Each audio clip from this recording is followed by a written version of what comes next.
Hi, and welcome to Carolina Women. It is a wonderful morning. We are at the coolest place ever. We are in Bluffton in Old Town at Whip Salon. First time Erin and I have been here. It's phenomenal, it's gorgeous, and we are really excited. We are also very excited to welcome Nicole Neil. Thank you so much, from Southern Sky Recovery. Thank you for having me. And it's really interesting. What we're going to talk to you about today is really a little bit about your background and what you do. You are an interventionist. You are also a mental health counselor, and you work with Southern Sky Recovery. I think one of the things that I want to chat about is, what is an interventionist? So when we talk about intervention, I am affiliated with Arise Intervention. We want to take away the confrontation of trying to get our loved ones into treatment. It's more of a loving environment. We try to put a lot of the anger and maybe some resistance onto us, and still keep it a loving environment for families, just to let them know that, hey, we notice that there's a problem, you notice that there's a problem. Let's try to get together as a village and bring you to where you need to be. Let me even take it back a step, because for a lot of people, they don't really understand kind of what we're even talking about. Many families struggle, whether it's with another child or a spouse or a partner, and they've reached a point where they feel like a higher level of care may be needed. Yes. But it's hard to convince your child or a grown-up that the time is now. So there are people like Nicole who can come in and just make the process not so aggressive or scary, because it is scary. What does that process look like to somebody who doesn't know? So what it looks like is, say for instance, I'm a therapist as well. So I have a client that is resistant, is continuing to use, life is going down the toilet, and family's like, well, we can't continue to watch them commit suicide or to commit, any of these things. And we get them in a forum where all your loved ones that love you, get together and just say, hey, listen, we really need you to get better. We want to help you get better. We want to see longevity of life for you.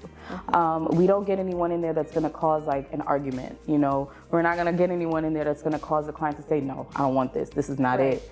We make it loving. And the hearts are at peace. You're not at war. Yes, the main goal is non-confrontational, because I could look at someone and say, hey, this is what you need to do, or this is what I want you to do. It's all in how you talk to the person and how you present it. And what is the success rate from an intervention? Do you have to do it more than one time? Or? So you don't necessarily have to do it more than one time, but with the Arise, we carry clients for 6 months, and we watch them get into treatment and step up to different levels of care, step down to different levels of care, until they're at a point where they're probably at outpatient and they're doing. So that's just step one, the intervention. Yeah, what's interesting is there are different stages of change, and her goal is to say, okay, let's go to the action stage. We can always go back, but let's go to the action stage. Absolutely. And your objective. Very. You have to be very cautiously optimistic about all of this, because you can get into an intervention and they just say no and walk away. And you're a not lot of touching times, them or holding. But some people just need that nudge or push that forward. hand holding. Yeah. And I'm really big on hand holding. it's scary. Until they can do it on their own. It is very scary. Well, and rarely do people set out to ruin I'm going to ruin my life, your life, my family's life. That's not the goal of this. Absolutely. This has become a dependence on something that they feel they have no control, no other place to go.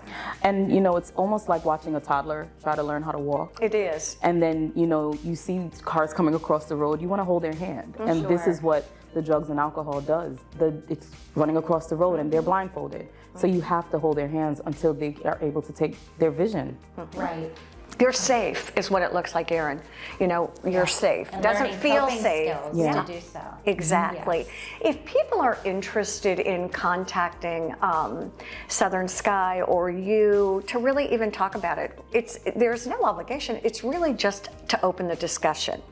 Yes, I've had multiple, individuals that would call and just say, hey, my loved one is doing such and such and such, what do I do? And in all honesty, of course we want the business, but for myself and for everyone at Southern Sky, we want to just see someone taken care of. Sure. I don't care what company you go to, but we want to make sure that that person is safe, sober, and alive. Is there a sign of readiness when a person would be, able to respond to an intervention? In early recovery, there's no real readiness. That's right, exactly. There's no good time. But there's no real readiness. Exactly, but thank you for asking that, Erin. Yeah. No, exactly. It takes a little while to get to the readiness stage. That's exactly right. So- Nicole, thank you so much for joining us. I think it's really interesting to have these kinds of discussions, so stay with us. There's a lot more to come here on Carolina Women.